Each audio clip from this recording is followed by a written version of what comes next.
सल्लल्लाहु अला हबीबिही मुहम्मदिन व रसूलिहिल करीम अम्मा बादी फ़अऊज़ु बिल्लाहि मिनश शैतानिर रजीम बिस्मिल्लाहिर रहमानिर रहीम। अल्लाह तबारक ताला कुरान पाक में इरशाद फरमाता है, फ़ज़कुरनी, तुम मेरा जिक्र करो, अज़कुरुकुम, मैं तुम्हारा जिक्र करूँगा, वशकुरली, और तुम मेरा शुक्र अदा करो, वला तकफुरूना, और खबरदार मेरी शुक्री मत करना, कुफर मत करना, न शुक्रों में से मत हो जाना। सामीन कराम, हालांकि इंसान का काम ही अल्लाह ताला की इबादत करना है। अल्लाह ताला ने इंसान को पैदा ही इसलिए किया है कि वो मेरी इबादत करे। इस कायनात में जितनी भी मखलूक़ात हैं सब अल्लाह का जिक्र करती हैं। समुद्रों में रहने वाली, खुश्की में रहने वाली, ज़मीन में रहने वाली, आसमान पे रहने वाली, सब अल्लाह ताला की हम्दो सना बयान करती हैं, अल्लाह ताला का जिक्र, अल्लाह ताला की तस्बीह बयान करती हैं। एक इंसान ही है जो शैतान के बहकावे में आकर भटक जाता है और दर बदर भटकता है, और जो असल उसका दर होता है वहां पर उसको माथा टेकने की फुर्सत नहीं मिलती। ये अल्लाह ताला का करम ही है कि अल्लाह ताला दिन में हमें 5 दफ़ा अपनी तरफ बुलाता है कि आओ फलाह की तरफ, आओ फलाह की तरफ, आओ फलाह की तरफ। लेकिन इंसान ऐसा गूंगा बहरा बना हुआ है आज का मुसलमान। बहुत से मुसलमान ऐसे हैं जो नमाज की तरफ नहीं जाते, हालांकि नमाज कामयाबी की कुंजी है। अल्लाह ताला ने इंसानों को और जीनों को, अल्लाह तबारक ताला एक और जगह इरशाद फरमाता है, वा मा खलक़तुल जिन्ना वल इंसा इल्ला लियअबुदून, हमने इंसानों को और जिन्नों को अपनी इबादत के लिए पैदा किया। फिर अल्लाह तबारक ताला ने इंसान को इतने बड़े एजाज से नवाज दिया, फ़ज़कुरनी, तुम मेरा जिक्र करो, अज़कुरनी अज़कुरुकुम, मैं तुम्हारा जिक्र करूंगा। इससे क्या साबित होता है कि अल्लाह ताला बड़ा रहमान है, बड़ा रहीम है। अल्लाह ताला की ज़ात जब्बार भी है, कहार भी है, लेकिन अल्लाह ताला की रहीमी और करीमी अल्लाह ताला की जब्बारी और कहारी पर गालिब है।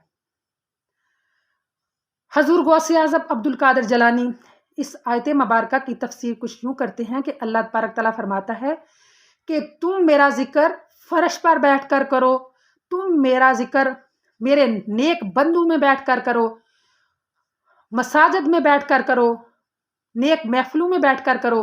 मैं तुम्हारा जिक्र फरिश्तों में करूँगा, मैं तुम्हारा जिक्र अर्श वालों के साथ में बैठ कर करूँगा, मैं तुम्हारा जिक्र नबियों में करूँगा, अर्शियों के साथ बैठ कर तुम्हारा जिक्र करूँगा। अल्लाह तबारक ताला ने जो अल्लाह ताला का जिक्र करते हैं उनके लिए अल्लाह ताला ने इतने दर्जात रखे हैं कि अल्लाह तबारक ताला खुशखबरी उनको सुना रहा है कि मैं तुम्हारा जिक्र फरिश्तों में करूँगा। नेक जो मेरे अर्शी हैं, फरिश्ते हैं, अंबिया कराम हैं, उनकी जो महफिलें हैं मैं उनमें तुम्हारा जिक्र करूँगा।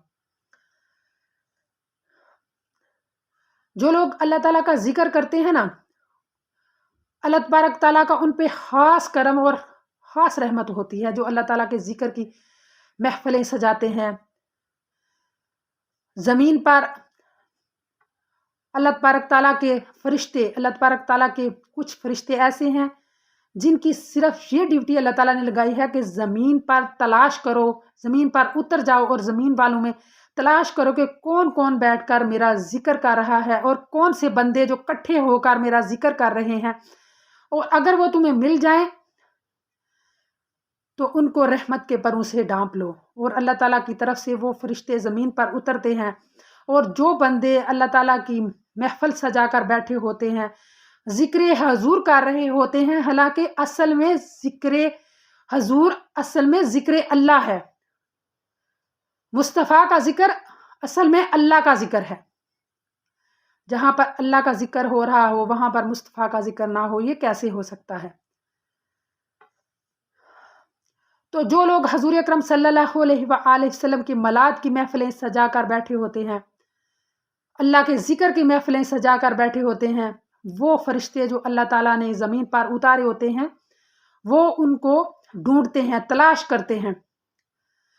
और जहाँ कहीं उनको वो महफिल, नूरी फरिश्ते जो हैं, उनको ये नेक बंदू की महफिल मिल जाए, وہ وہاں پر داخل ہو جاتے ہیں جو کہ ہمیں نظر نہیں آتے. وہ وہاں پر حاضرین محفل کو اپنے رحمت کے پروں سے ڈانپ لیتے ہیں اور ان پر نور کی بارش کرتے ہیں. اللہ تبارک تعالیٰ کی طرف سے ان پر نور برسایا جاتا ہے. وہ حاضرین محفل کے لیے بخشش کی دعا کرتے ہیں، ان کے لیے رزق کی دعا کرتے ہیں، ان کے لیے عافیت کی دعا کرتے ہیں. غرض کہ ہر قسم کی خیر و عافیت کے لیے، برکت کے لیے، رحمت کے لیے، رزق کے لیے ان کے لیے دعا کرتے ہیں. اور اللہ تبارک تعالیٰ تمام حاضرین محفل کو بخش دیتا ہے جو اللہ کا ذکر کر رہے ہوتے ہیں. اللہ تعالیٰ کے ذکر کی بڑی برکتیں ہیں اور سب سے افضل ذکر جو ہے وہ لا الہ الا اللہ، لا الہ الا اللہ، لا الہ الا اللہ محمد رسول اللہ صلی اللہ علیہ وآلہ وسلم. یہ سب سے افضل ذکر ہے. تمام اذکار جو ہیں ان سے یہ بلند ترین ذکر ہے. اسی ذکر کو اسم اعظم کہا جاتا ہے.